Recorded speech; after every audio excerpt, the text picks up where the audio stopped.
Now, to talk more about the police summit and how the SAPS members can fight crime, we're joined by security expert Calvin Rafadi. A very good evening to you. Thank you so much for your time, Calvin. We heard how police officers have once again been told to defend themselves when confronted with the barrel of a gun.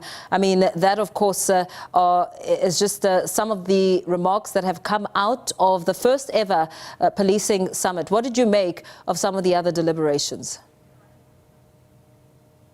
Good evening, Paul, and good evening to your viewers. No, indeed, we do agree with what has been said in the summit. Police must never fold their arms if they are confronted by these criminals. They must, shoot back because, they are there to protect us, the nation. But what we can say is that we are glad that the summit, they've highlighted the fact that we are really under siege. There are a lot of illegal firearms in our communities, and even legal firearms whereby, we've seen in many road rages, whereby, people are very aggrieved and then they just randomly shoot at others.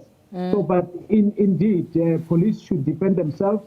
And we always come out and say that the police, when they go in the forefront at very hotspot areas or very sensitive, scenes, whereby they might be confronted with the crossfire of this particular gangs, they need to also wear bulletproofs and call for necessary backup, like your special task force, like your NIU, and even the TRT, that is known as Mabere.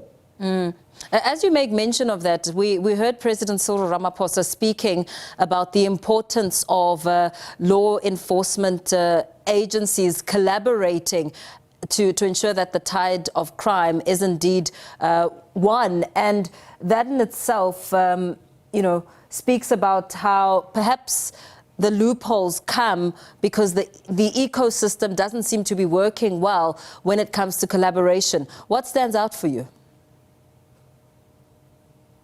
Look, we've always been coming out and saying that crime intelligence is always missing in action. And indeed, in every forum, even in the summit or every state where it's announced, we are told, it's the same song always to say, we are reviving crime intelligence, we are reviving crime intelligence.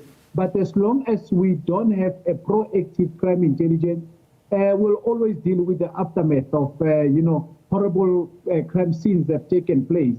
And then the detective, they then now come and work under, enormous pressure. But we do welcome in the summit, they've acknowledged the role of the Community Police Forum and even the likes of Amabere, the Metro Police. And, when it comes to issues of Metro Police, we also want to urge them to say, familiarize yourself with the bylaws of the areas that you are responsible of. But indeed, crime, it happens in our communities, and communities are also acknowledged that they need to help in fighting crime. And there are many people in the communities that do not know that there's an informant money that you are being paid by bringing the information in the forefront. There's a committee that feeds, and then they pay for the informant or any crucial information.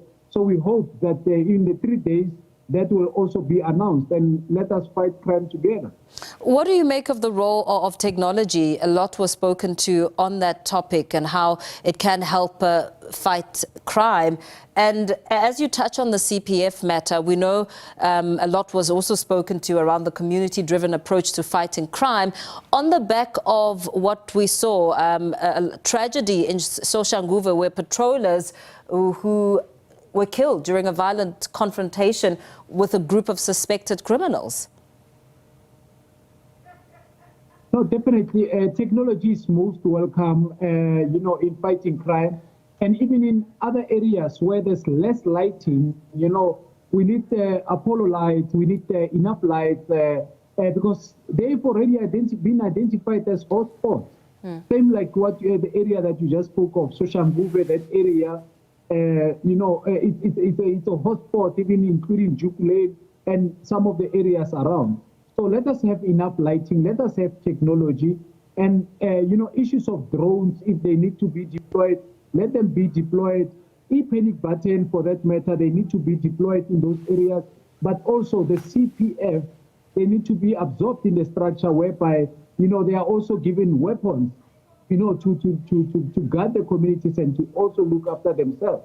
And that's why even when it comes to issues of technology, we heard that, dockets, they need to be digitized. Yes. And, fortunately that dockets always have been digitized. The problem is that at the police station, the detectives are having a battle or struggling to scan most of the dockets.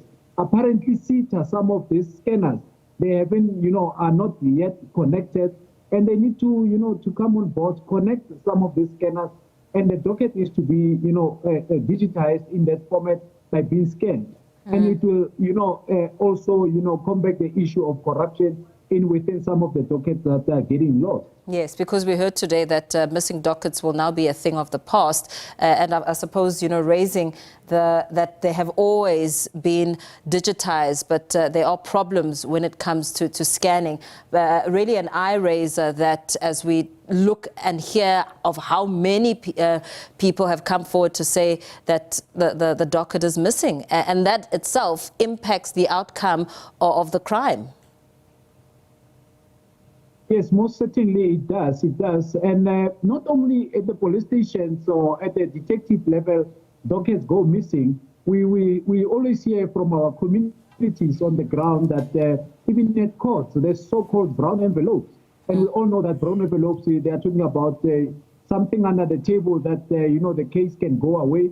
And in most instances, we realize that, many lawyers, they defend these criminals by just taking, a technical point whereby ballistics analysis is still on delay, DNA analysis, they are on a delay. So we also welcome the business by helping the SAPS on improving the so-called the e-labs, the laboratory, because it will yield a lot of results and more cases will see the light of the day in court. Yeah. Thank you so much. Thanks for weighing in on this discussion. Security expert Calvin Rafadi there, giving us a sense of his views on day one of the policing summit underway in Kempton Park.